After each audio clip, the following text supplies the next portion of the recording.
दादा स्वतः एक वेगवेगळ्या प्रकारची चीज बनवतात. एकंदरीत जर बघायला गेलं तर ते खूप चांगले चांगले असे मोझरेला चीज आणि त्याचे अपग्रेडेड व्हर्जन त्यांच्याकडे आहे. म्हणजे हे जे चीज असतं यांची जी प्राइसिंग आहे ती 900 ते 1000 रुपये केजी पर्यंतही जाते.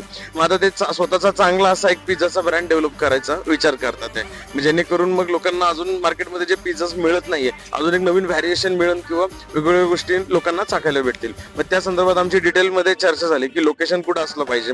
मग त्यांना सगळ्या लोकेशन्स बद्दल जो आपला सर्वे आहे तो सांगितला. त्यानंतर मग त्यातलं एक लोकेशन आम्ही फायनल केलं.